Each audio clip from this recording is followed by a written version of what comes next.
so proud to be joined by Jasper from DNR. How are you, Jasper? Very well. Thanks for having me. I appreciate it. Hey, I'm so pleased that you said you'd come on. I'm happy to. I love talking, number one. And then if somebody gives me an excuse to do it, then I'm here. So. Yeah. So Jasper, for anyone who doesn't know who you are, and obviously I'm talking to you through the Dungeons and Randomness section. True. The lens, I should say. Right. Explain who you are.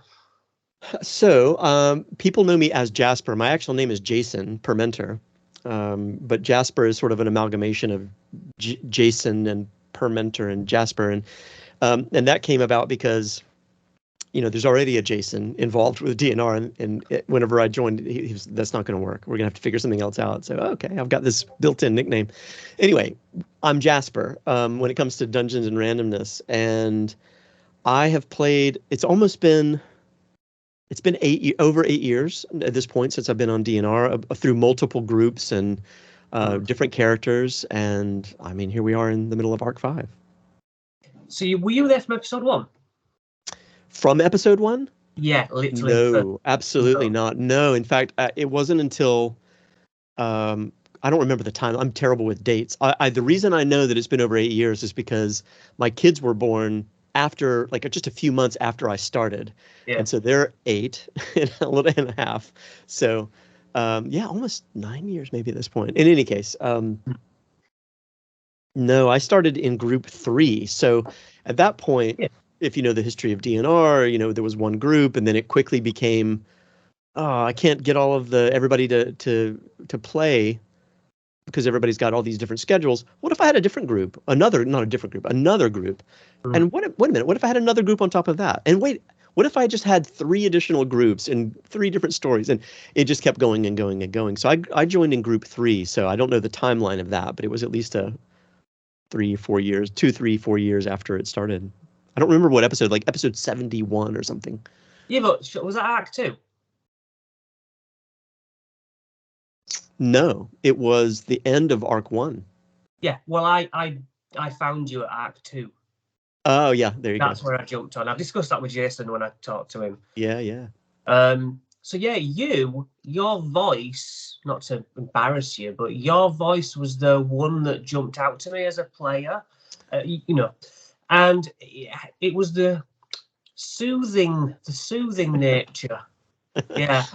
I know where it comes from, but it's not that it's as great as what you're just saying, but I think there's a little thing I can ramp up.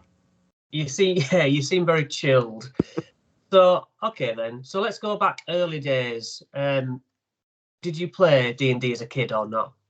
Yeah, so that was and that was an interesting part of me getting into Dungeons and Randomness. There's a whole story here that I'll try to keep succinct, but I have been playing D&D since I was about 9 years old, like at least 9 years old, maybe earlier, 8 or 9 years old. And I was all by myself. I had no friends at the time when you're 8, 9 years old, it's not like you go out and go find your friends and go hang out with them. It's really dependent upon making time to get with other friends, which means parents getting time with the other parents. And it's very complicated. But, there was a place here in the States called Walden Books, at least in some portion of the States. And it's the pick your bookstore of that you prefer now, but it was the bookstore for me in the mall. Yeah. And there was a section that was the Dungeons and Dragons section, and it was fantasy novels and all sorts of things. Oh my gosh, what am I? And so I begged, please, can I get this? And I got the basic set. And just for me, it was all in my head. It was all about the rules and this potential for a very long time until I got it more into middle school and into high school. So when I was probably 12, 13, 14 years old, whenever I started having friends who also knew what this was. And then we started playing, and it was haphazard at best. We didn't do a great job of it looking back, but it was something.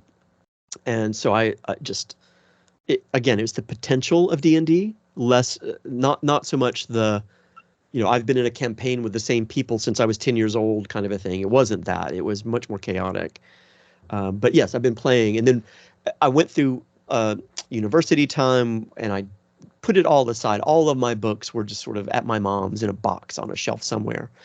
Went through that, never thought about it again just doing different things. And then eventually I started realizing, wait a minute, that was fun. And I got back to my mom's. I went through the box. I was like, oh, nostalgia. Yeah. Eventually, I started thinking, I want to put a game together. Some people had asked me at work, like, you used to play D&D, right? Yeah, I did. Could you take us through a game? Sure, I guess I could. Got those books.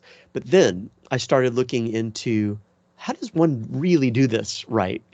So I started looking for podcasts. I started looking for these shows.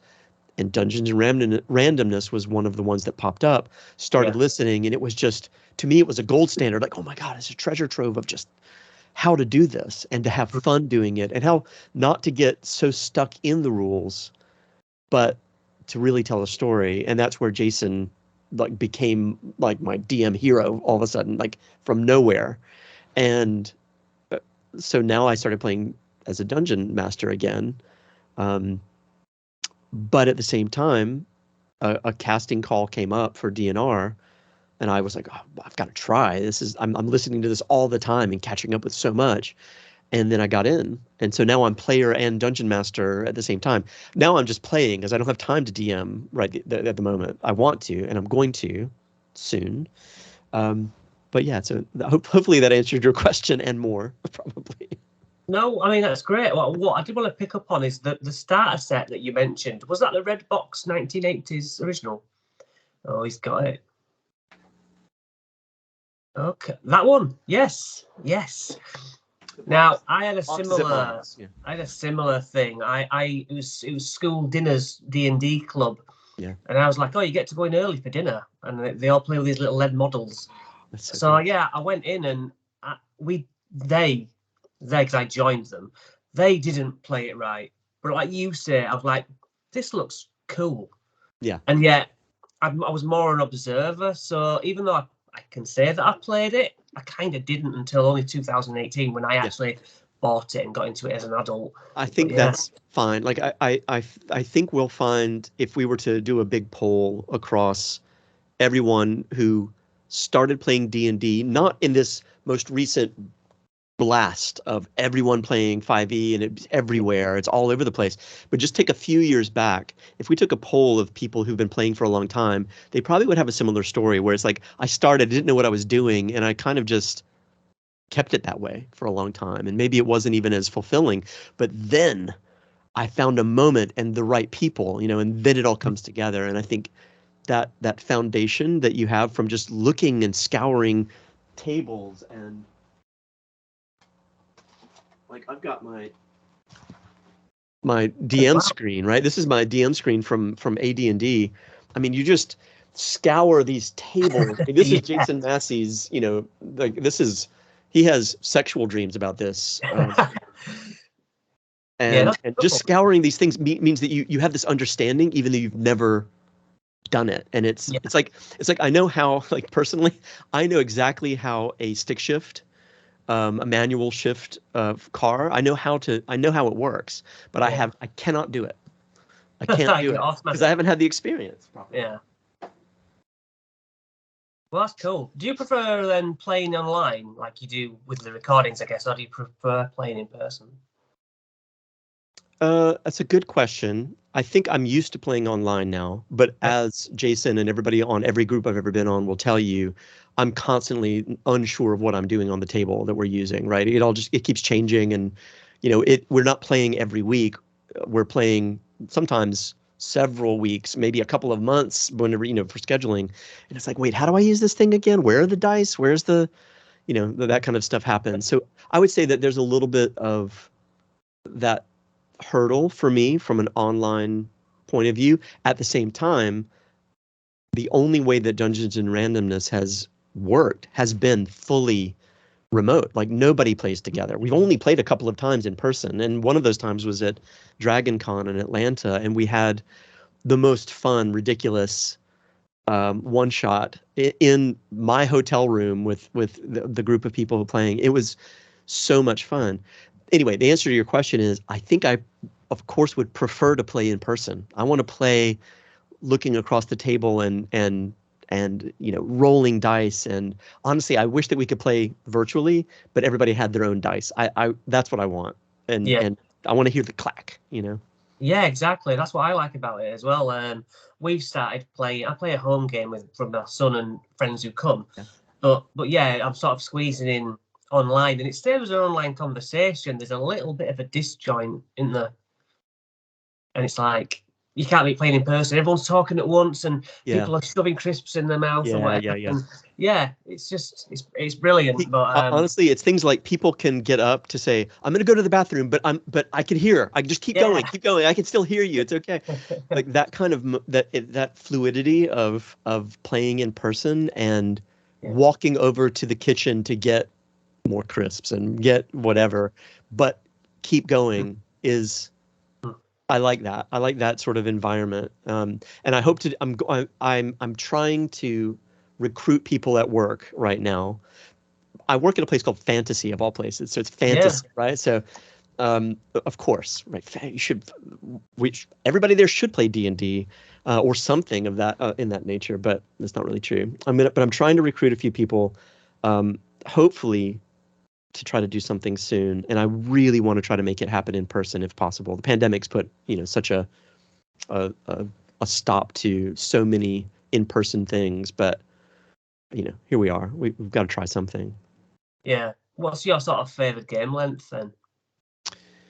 Hours per session, yeah. Here's what I would say. If I were recruiting people right now, which I'm going to try to do, I've been scheming this. There's no way that I'm going to get people at work to give me 4 hours. There's no way. Unless they are diehard. Like I'm looking for a game. I want to play. I can't wait. Yeah. But I would say, give me 4 hours of a weekend.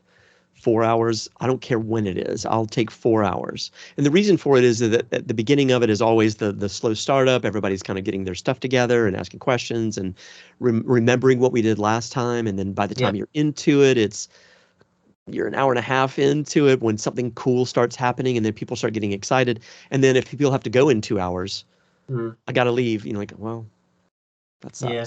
So I don't know. I would say my ideal length is like 4 hours. I could go longer, but I don't think it's going to happen very easily. Yeah. Okay. So can we have a little bit of a show at what you actually have back there? Give me some highlights. Wow. Well, I'll take you on it. You're the first person ever who's asked me. I'm sure people who watch want to know what's in the background. So let's see if you can see. So here's all of my AD&D, all my Advanced Dungeons and Dragons, right? So this is first edition. I've got my Fiend folios and players handbooks and all of that. This is my my player's handbook, right? Beautiful. And of course, right, there's my What is that though? Is that just a statue or is it a money box or what? I'll show you. I'm a sucker for all of the junk. The battery is out, but the flames actually do light up. Oh wow. No, it's actually a dice tower. Oh my god, that's amazing. So there's that. I've got a bunch of junk and a bunch of the 5th edition stuff. I've got a ton of dice. I've got my Avenger from the Dungeons and Dragons cartoon, of course. What else do I have? Oh yeah, original. So what editions have you got? 3rd edition, and have you got I've got a couple of things that I have acquired, like a couple of 3rd edition things, but truthfully, I kind of went from 1st edition, which 2nd edition basically was 1st edition with a little bit of cleanup. So that's all one thing. Then I went into a big dip, and I didn't play 3rd or 3.5.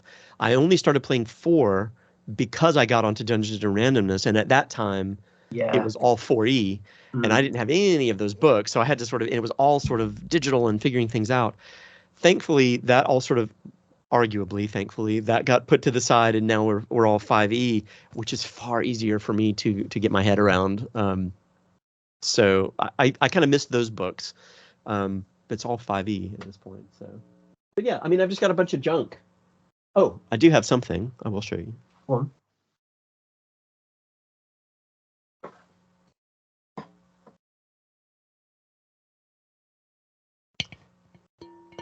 Is that Vecna's hand? Sure is. Oh my God.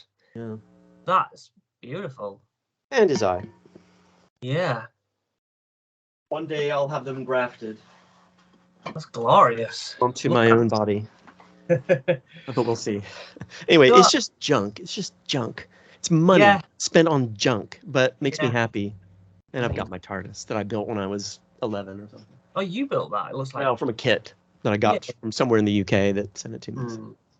So I can see in the distance some minis. So are you a collector of miniatures?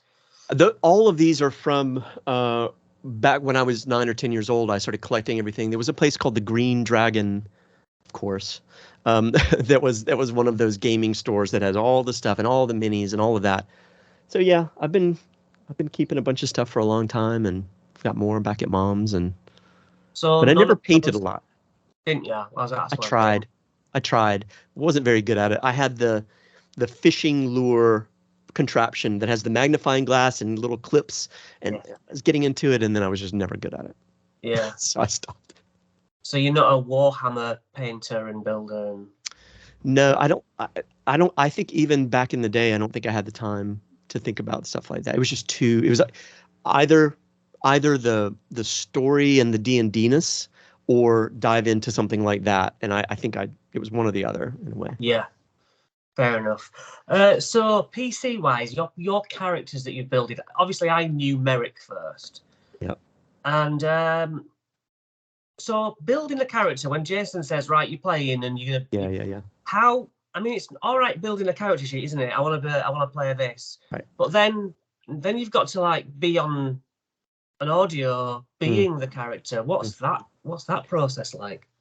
I mean, I think it's even more brought into focus whenever you're thinking about the fact that we're not just playing D&D. We're also, people are listening to it, right? So it doesn't mean that we prepare anything ahead of time, because we don't. We actually religiously don't meta game and plan on anything for any of the groups.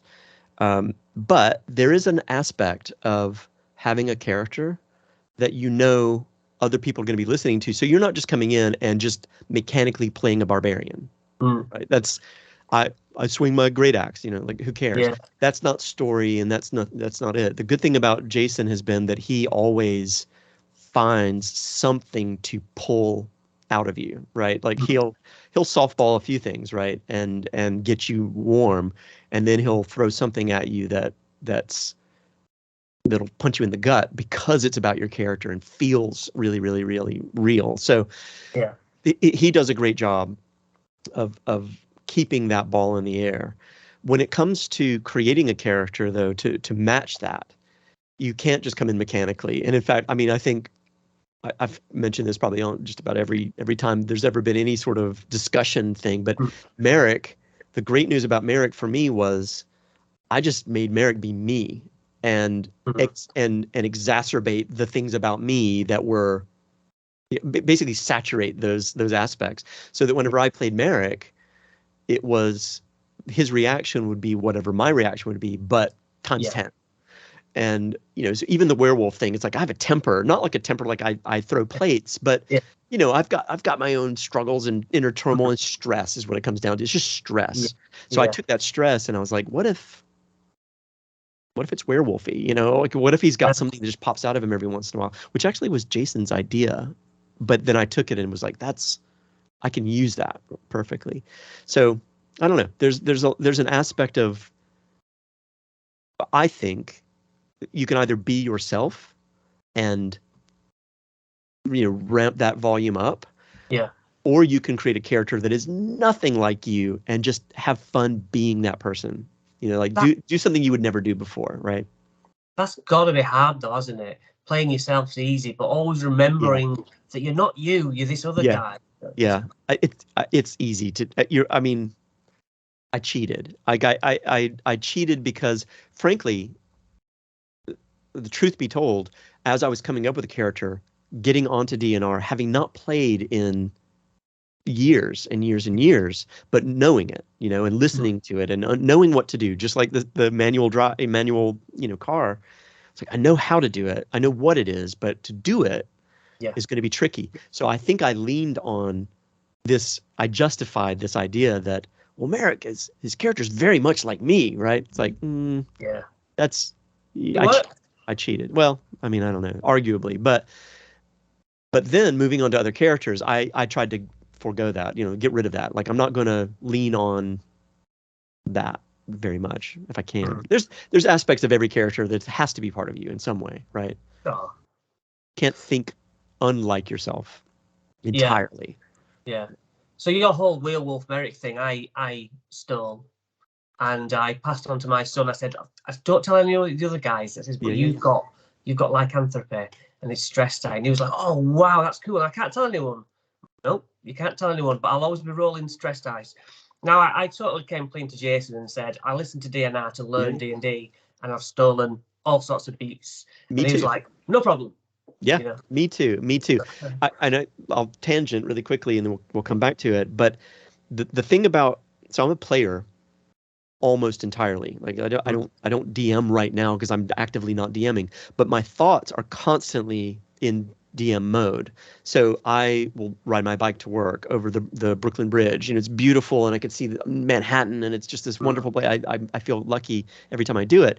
But what I'm doing is very often I'm practicing voices or a scene that I'm preparing for who knows when or what, right? But in my mind, I'm like, I'm going to keep this in a folder in my brain, and every once in a while I'll pull that scene out and I'll play it out because I want to be prepared for it. And when am I going to use it? I don't know if it's ever going to be used, but I have that kind of stuff happening. So anyway, back to this. I steal those types of moments and places. I can't imagine playing without it being very Etheria-like in a lot of ways.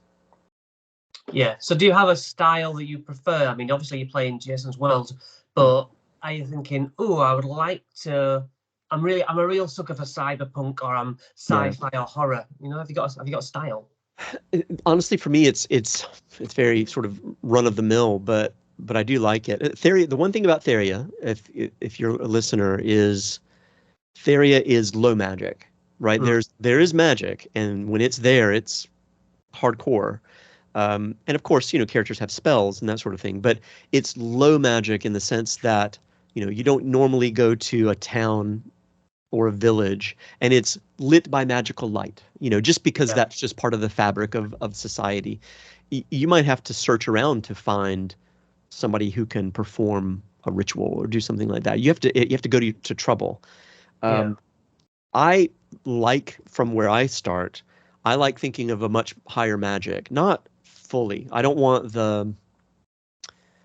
there to be like magical trams from, that take you across the country to, from town to town or something like that, gliding on magical threads of some. I don't want that kind of high magic, but I do want it to be a little bit more where when you find magical items, it's going to mean something. It's going to do something for you, right? It's a little superhero-ish. I feel like whenever I have, as I imagine players going through my campaigns and the worlds that I'm putting together, I want it to feel quickly like they're well above. They're the superheroes of their world in a lot of ways. They're going to quickly become that. I like that sense, I think. Yeah. I think 4E did that a lot. Like you quickly become crazy mutants that can destroy worlds, within a few sessions. Yeah. So you've not DM'd in a while, but obviously, I think if you are a DM and you just play D&D, do you really crave it still? Obviously you do. It sounds like you want to play more. It's one of those things. I think it's so, I don't know if you agree, good for your mental health. It's really helped get me excited all the time about the game and my life. Yeah. It's great. No, totally. There's a couple of things in there. One is, I think, and I know that there are articles, I've seen them, in my social feeds over the last several years, especially as 5e sort of ballooned into more of the mainstay. But D&D and things like it, not just D&D in particular, but tabletop and role playing and playing games like this where you have to interact with one another. It's incredibly it can be very helpful for people who have difficulty with all sorts of different issues, right? Mental issues and people who are on an autistic spectrum or whatever it might be. There are so many facets and ways into being able to play with other people that it can be incredibly rewarding. Not just from I got to have fun, but it helped me do something. It helped me find ways in to interact with other people and to do it in ways that made me feel important, made me feel like I was in control of some things that maybe in regular life I'm not as much in control of. So I know that there are articles and there's I don't know how deep the studies are. I don't know if anybody's really done that, but I do think that there are aspects of that. The other part of it, the other side of that is I've had a blog post in my head. Blogs don't even exist anymore. But in my mind, whenever I had a Tumblr, I've had this blog post for 10 plus years in my head, which is everything I learned about client services, I learned from Dungeons and Dragons. And I work at a design agency, and more over the years, I'm a designer, but I've been doing more and more the client relationship side of things. And I could easily come up with a dozen things off the top of my head of I learned this aspect of dealing with people, and dealing with a team and leading a team and making a client feel listened to from D&D, from the things that I've learned from being in a party, from learning from how to play D&D with a wizard and a thief and at the time a magic user and a thief and a whatever cleric. Everybody has a role to play, and you all have to play against one another, and not against, but against and with the different facets of what your character abilities are. All of that, I feel like, is I learned that, and not only that, I've learned vocabulary from reading these books, right? Like I can't think of any examples right off the top of my head, but my vocabulary as I was growing up was influenced by the things I was learning and words that I never heard before and looking them up and figuring out what they meant. And I don't know, it still colors things I do today. Yeah, I think when you have to sit down with a group of strangers at a game table, and it's a tiny bit awkward, but if you were to go to another interview process or something, right, you've got to sit down with the interviewer. It's the same kind of thing, but terrifying, isn't it? Right. Yep. But me and you playing at a table straight away, I don't really know you, and yet you sort of fall into it, and it really helps. Well, we have a shared language. We have these books and these rules that provide a framework for us to then riff off of one another. And it's like those things are assumed. You come to the table, you know how the dice work, you know what the rules are like, you know how your character works, you know how your type of character works with other types of characters, a barbarian or a cleric or whatever. You know that you have a role to play. Done. We're already there within the first 10 minutes. As long as we're all on board with what each other is, then we know how to work with one another. And on top of that, then comes having fun and making jokes and making silly comments and seeing who responds well to those things and who doesn't. And then it's just social, and that part is on top of it, and that's the fun part. So I don't know, there's a shared language that you come to the table with D&D and other things like it that mean you can go to these conventions and sit down and play with people, and you're always going to have weirdos that didn't quite fit in, right? And or they're not quite doing it the right way. And by that I simply mean they're not there to have fun. They're there to, min-max and whatever. But by and large, you have a group of people who can, without knowing one another and from being from anywhere on Earth, they can sit down and play and have fun together. I think it's amazing. So how comfortable are you with role play in and of itself? Because I don't hear you guys, I know it's edited, but I don't hear you guys really struggling with the trying to come. I say, that, you know what I mean? You seem to live it. How is it? Honestly, I think we've just done this.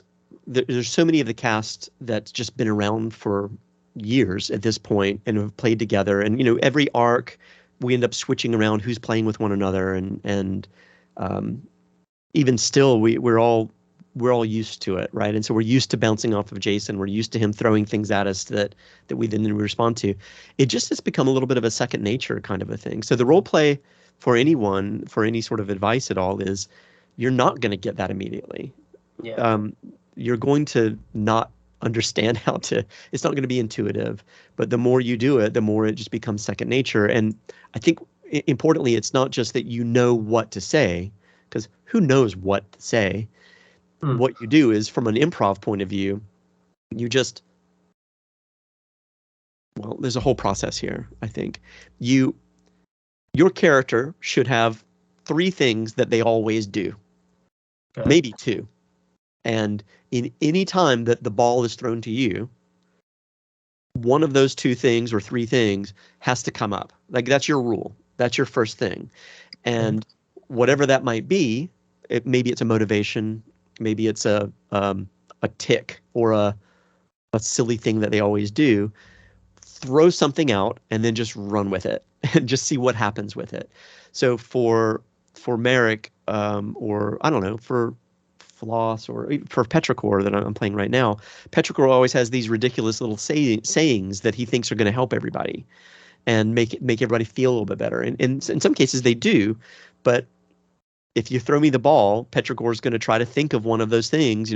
Well, we got this thing back in the Silver Glade, we always say, and you throw something out, and then that throws the ball to somebody else and have them respond to it like, what the hell are you talking about? Or, well, you're right. I guess maybe we should think of it that way. So that just keeps it going, right? Floss was this, his brain was all messed up. He had no memory of so many things. It was just Swiss cheese. But for him, it was always, how can I say something that's pleasant but get it a little bit wrong? So if it's the middle of the evening, and somebody walked into the room, he would say like, "Oh, good morning. How are you?"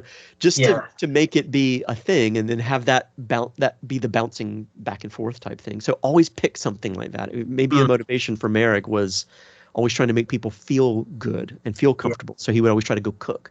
So pick that and then see where that leads. Don't worry about where it's going to go. That's immaterial. It's going to go somewhere. So start, let the ball roll. Let the ball go, let the marble go down the Rube Goldberg machine and see where that ends up, is how I would say it. That's what I do anyway. That's excellent. So I want to ask you how important backstory is. Now I'm talking about from your experience, as you've just been talking about as a role player, but when you're making a character, and you've only this is your first few games. All right, what your backstory? Is it important or not? I don't know that there's not a yes or no to that. I think it depends. Here's what I would say. What I was just talking about. Your character should have 2 or 3 things. Your backstory is fun, and I've known people to write pages and pages and pages of backstory. I believe, ultimately, practically, even if people don't realize it, that you writing your backstory is so that you can have those 2 or 3 things that always come up. So you can either start with the 2 or 3 things and just say, I'm going to create a Minotaur Ranger, because that's ridiculous, that is a, who's always looking for, the next hookup, romantically, and is whatever, like doesn't drink for some reason, doesn't drink alcohol, right, at all, never is completely sober, and also likes gambling, right? Those are my 3 things, and that's all I need. I can just go and start right now if that were the next arc, and I could just have a character and could make it work, and then over time that character is going to come to life. There's going to be more of a backstory. There's going to be questions that Jason asked me about, so wait, where's your Minotaur from exactly? How did they, they're from this place. They were raised by elves. Oh, okay, interesting. So that's fine. On the other hand, you can start with the backstory, and I could write the Minotaur was adopted, was in the whatever, was raised under the leaves of Calcas and the whatever. So all of these things can happen, but it's all in service of me saying they don't drink for a reason, but they love gambling. And that's weird, together, like why not all wholesale, Right. So, and that becomes backstory. So I think that backstory is fun, and People love to do it. But if you don't have time to do that, or if you're not good at that, don't worry. Like, you don't have to have a backstory. You just have to have the things you are be there, so you can keep pulling that thread until they're no longer threads, right? Maybe they go away. Maybe new things take their place, but that happens organically. So, right, I'm going to ask you something a bit off the wall now. If you were to create a monster, and you think about how many monsters for D&D have been built, what are you going to start with? Would you build, something on the sea? What's your first thought? A big, what way are you going with? Are you going with an ogre sort of idea? Yeah. I'm old school, and Jason doesn't pick on me, but he knows this is a thing for me. So he's always excited whenever he gets to give me a dungeon. Because there's probably tons of dungeons, but we don't have a lot of dungeons on the show. I remember when we had the library in the mountains, that was haunted, had ghosts in it, and not monsters so much as just delving had to happen. And he was excited to give me that, in a way, not just for me, but he was like, I've got something really cool that you're gonna love. The answer to your question is, I always go to the dungeons. It's not the sea. It's not the mountain, Yeti type thing. It's the dungeon type monsters. And I like those monsters that are part of the fabric of being underground. I like the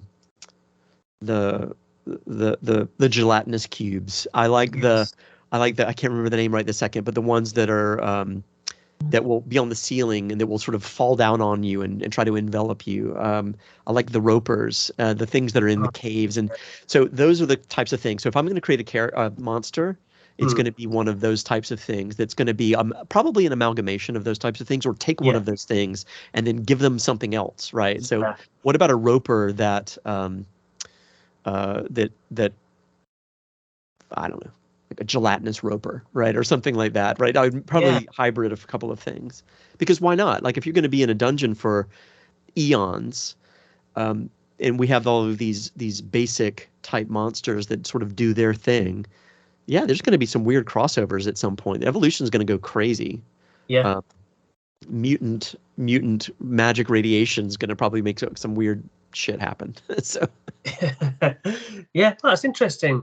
So you touched on Theria there. Obviously, did you have a lot of input in the first Theria book? I mean, I know Jason says, well, I gave Jasper so many tables, he's sick of doing it. But what other things were your input, or talking about your input? No, well, the book itself was, I can say that was the efforts were all on so many other people, and we could go down the list, but Jason and Bree in particular, putting all of this writing together. There were others, that were doing aspects of things and thinking through things.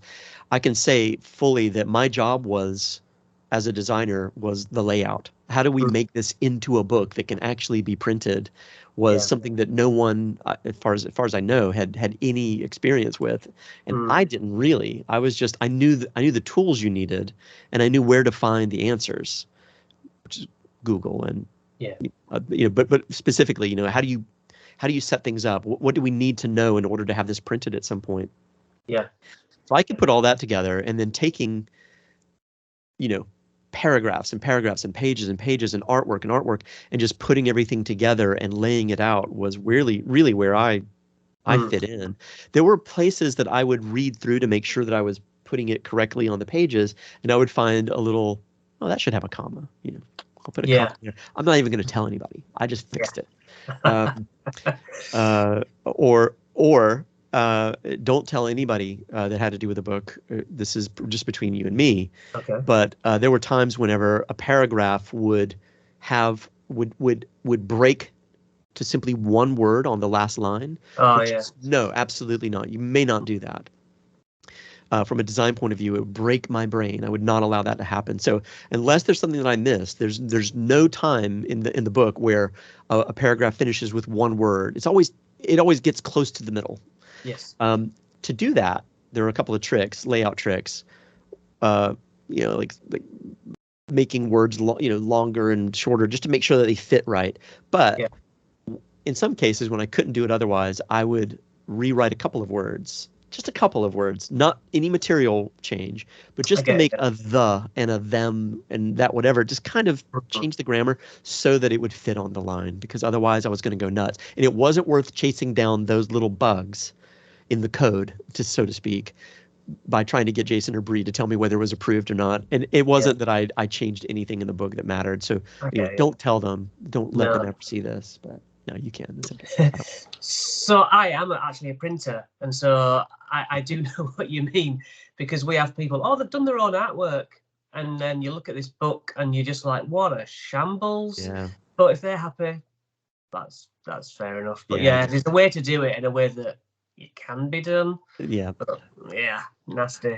It took a long time to set up, but I was proud of how it came out, honestly. Yeah. So the book 2 is underway, is it? It is, yeah. So there's tons of writing happening, tons of tables, to my dismay. The reason that the tables are a thing, by the way, is because I'm not I use InDesign as the sort of one of the industry standards for laying out books and everything.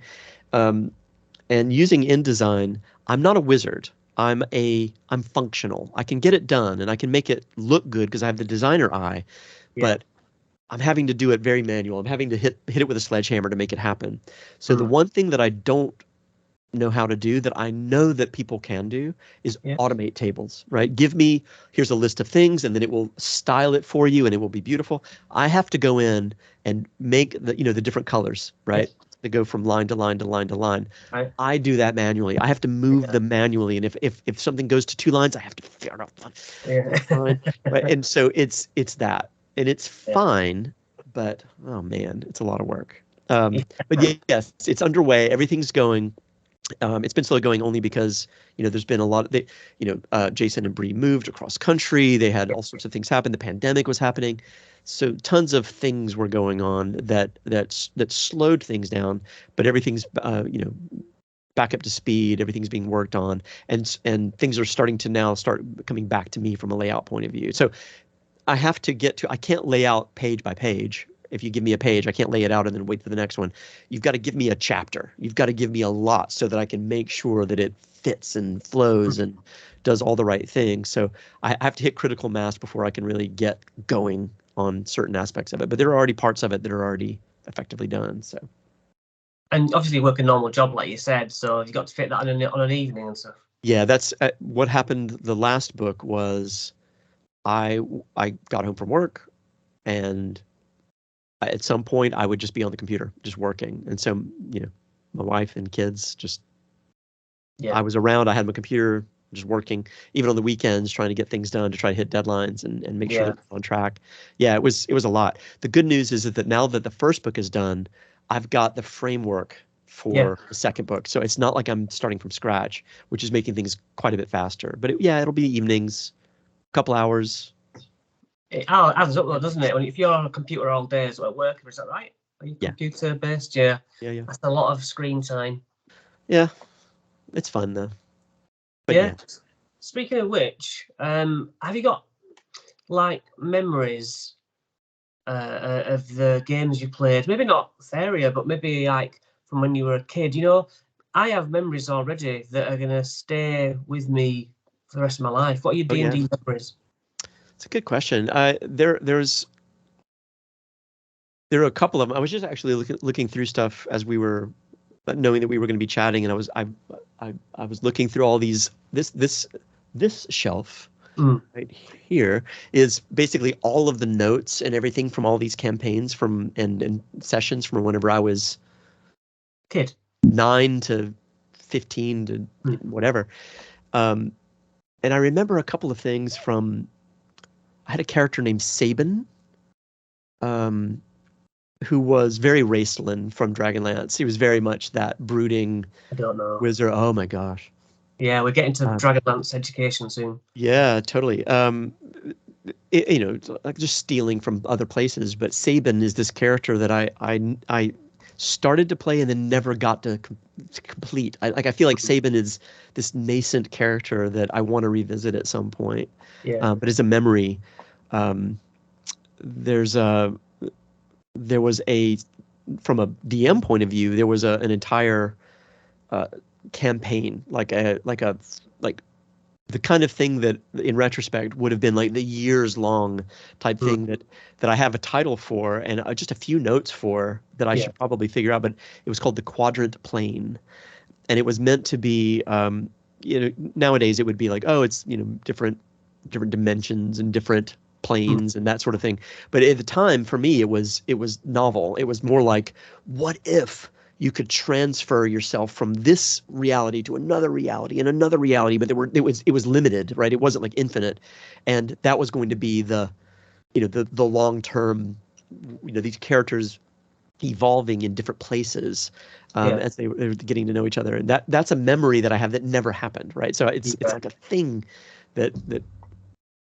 But when it comes to memories that I feel like I've lived, that's where DNR has come in. So I feel like I remember speaking to the character Bree as Merrick, in the basement, and having an argument kind of, and trying to, I remember being in a hallway and Kaluna and Merrick having this face down, kind of like this showdown kind of moment. Like, these things are visceral to me. Yeah. I'll never forget. I truly never forget things like that. Being in Merrick's restaurant, I visualize it in a way that it's just like being like, I remember having gone to a restaurant, in my life. It's the same. Like, it really feels like it's part of the same part of my brain. So yeah, I totally have that from my players as well.